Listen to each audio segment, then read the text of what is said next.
ये जो matrimonial laws हैं बनाए तो पर्टिकुलर सेगमेंट ऐसी लेडीज के लिए जिनको वाकई जिनको इस चीज की जरूरत है, पर ये लॉ शायद उन तक पहुंच नहीं पा रहा। और जो रिसोर्सफुल है, जो लेडीज इसमें से रिसोर्सफुल है या फिर जो प्ले ऑन कर रही हैं, वो इस लॉ का बेनिफिट ले रही हैं। जो रिक्वायर्ड लेडीज हैं जिनको ये इसकी चीज का बेनिफिट मिलना चाहिए, वहां तक तो ये लॉ की मदद पहुंच नहीं रही है, लेकिन इसका मिसयूज किया जा रहा है। और इस मिसयूज की वजह से जो रिक्वायर्ड लेडीज हैं उनके ऊपर भी उंगलियां उठ जाती हैं कि भी नहीं, हाँ भाई इसने मैट्रिमोनियल केसेस में, लिटिगेशंस में इन्वॉल्व किया हुआ है। ऐसा नहीं है कि भी नहीं सभी लेडीज ऐसा कर रही हैं, पर ये फैक्ट जौन सा है, ये ट्रायल कोर्ट में, ये नीचे की फैमिली कोर्ट्स में ऐसा हो रहा है। और कुछ लेडीज इन सब चीजों को, इन गलत पैटर्न्स को फॉलो कर रही हैं और कोर्ट के साथ फ्रॉड कर रही हैं। जैसे फॉर एग्जांपल मैं आपको बताता हूं कि एक स्कूल के अंदर भी जो से 5वीं क्लास के बच्चे को ये जब सिक लीव लिखनी सिखाई जाती है तो उसमें समझाया जाता है कि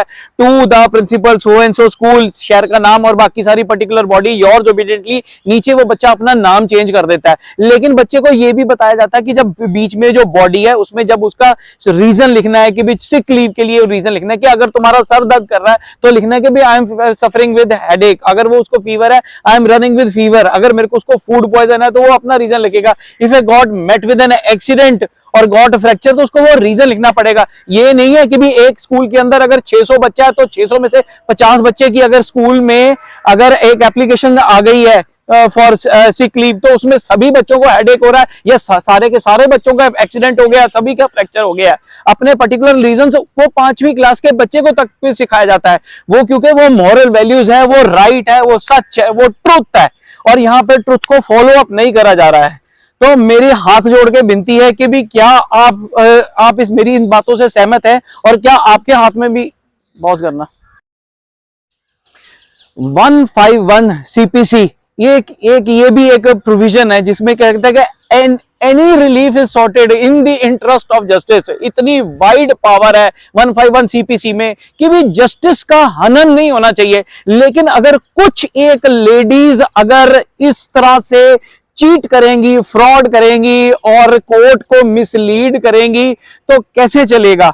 मैं आपको एक और भी इसमें एग्जांपल देना चाहता हूं कि इसमें क्या हुआ है कि जो मेरी चीज में पकड़ में आया कि एक लेडी ने अपने हस्बैंड बी पर और इधर सी लेडी ने अपने हस्बैंड डी पर केस किया और उसमें सिर्फ उनके ऊपर से नाम और पर्टिकुलर सिर्फ फर्क थे, बाकी A to Z 27-28 एसेट्स लिख दिए, सारे के सारे identical, same line to line sequence, description of asset same. जो क्रुएलिटीज का तरीका है कि भी नहीं, इधर ए कहती है कि जी जो बी है इसकी मदर जो सी है मेरे को बालों से खींच के बाथरूम से बाहर ले आई और बाहर लाकर मेरे पेट पे इसने किक्स मारी। यही लेडी इधर सी अपने हस्बैंड डी की मदर के बारे में बोलती है कि जी मेरी मदर इन लॉ जी मेरे को बाथरूम से बालों से खींच के बाहर ले आई और जमीन पे लिटाया और मेरे को किक मारी। लाइन टू लाइन सेम कर देते हैं क्रुएलिटीज, एसेट्स, इनकम्स, और इसके अलावा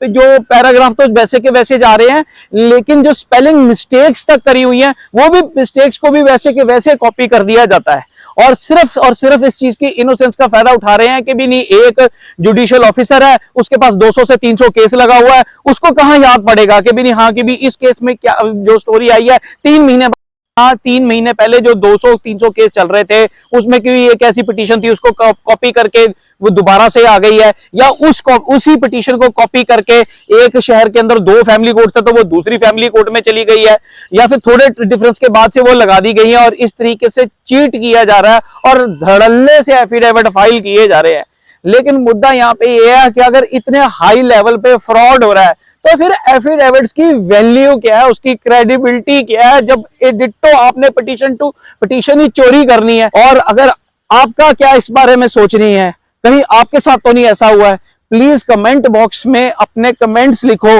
और मुझे बताओ,